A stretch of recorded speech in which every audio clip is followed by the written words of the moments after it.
যে শীতকালে সবার বাগানে ডালিয়া থাকে, আমার মনে হয় ডালিয়ার প্রচার ঠিক সেইভাবে হয়নি। অনেকেরই ডালিয়ার মধ্যে ভীতি থাকে, ভালো ফুল ফুটবে কিনা ইত্যাদি ইত্যাদি। তবে ডালিয়াকে আমরা পুষ্পরাজ বলি, কিন্তু সেইভাবে ডালিয়াকে বোধহয় আমরা রাজার সম্মান দিয়ে বাড়িতে চাষ করি কজন, সেটা একটু সন্দেহ আছে। গতানুগতিক সিজন ফুলের মতোই তাকে আমরা চর্চা করি। কিন্তু দেখবেন, আপনারা নিজেরাও লক্ষ্য করে দেখেছেন, আপনাদের বাগানে যদি একটা ডালিয়া ফোটে তাহলে মনে হয় সমস্ত ফুলকে ছাপিয়ে গিয়ে তার সৌন্দর্যটা কিন্তু আপনার মন কেড়ে নেয়। তাহলে বলুন, সেই ডালিয়াকে কিন্তু আমরা সেই যোগ্য সম্মানটা দিই কি? মনে হয় ডালিয়াতে সে তার যোগ্য সম্মান পায় না। কিন্তু কাগজে কলমে ডালিয়াকে বলা হয় পুষ্পরাজ। যত ফ্লাওয়ার শো হয় দেখবেন, কিং অফ দি শো হয় ডালিয়া, কুইন বলা হয় না। কুইন বলা হয় কাকে? ক্রিসেন্থিমাম বা চন্দ্রমল্লিকাকে আমরা কুইন বলি। আর দেখবেন প্রিন্সেস অফ দি শো বলা হয় কাকে? গোলাপকে। তাহলে যাকে আমরা কিং বলে সম্মান করছি, সেই কিংকে কি আমরা রাজার মর্যাদা দিই? আমার মনে হয় এই জায়গায় একটু, আমি ডালিয়া প্রেমী বলে বলছি না, আপনাদের কাছে, আপনাদের মনের কাছে প্রশ্ন রাখছি যে সত্যি বোধহয় আমরা তাকে রাজার সম্মান দিই না। আজকের বসন্ত উৎসবে এসে আমি এই কথাটা বলবো, আপনারা ডালিয়া করুন, অন্তত একটা করে ডালিয়া আপনাদের বাড়িতে রাখুন। এখন ডালিয়া রঙের বৈচিত্র্য অনেক এসেছে।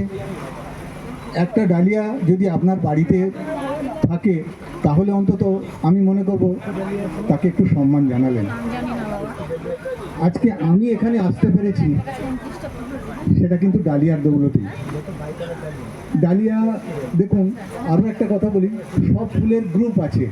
দেখবেন আপনি ক্রিসেন্থিমাম গ্রুপ আছে, এমনকি পপুলিকা গ্রুপ আছে, পিটুনিয়া গ্রুপ আছে। ডালিয়ার কিন্তু কোনো গ্রুপ নেই।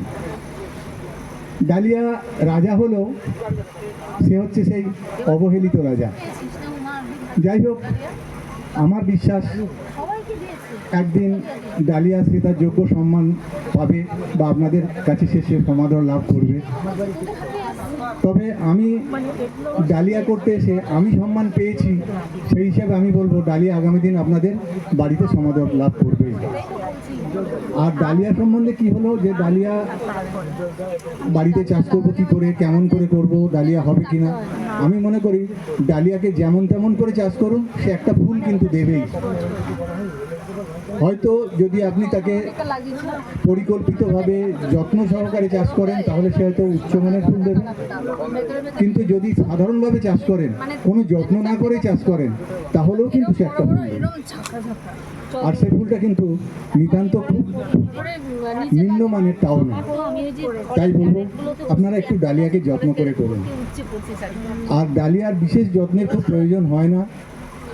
যদি ডালিয়া সম্বন্ধে আপনাদের কোনো কোয়ারি থাকে বা অনুসন্ধান করতে ইচ্ছে হয় বা জানতে ইচ্ছে হয়, আপনারা আমার সঙ্গে যোগাযোগ করবেন। আমি যথাসাধ্য আপনাদের সহযোগিতা করব। কতটা উত্তর দিতে পারবো জানি না। আমার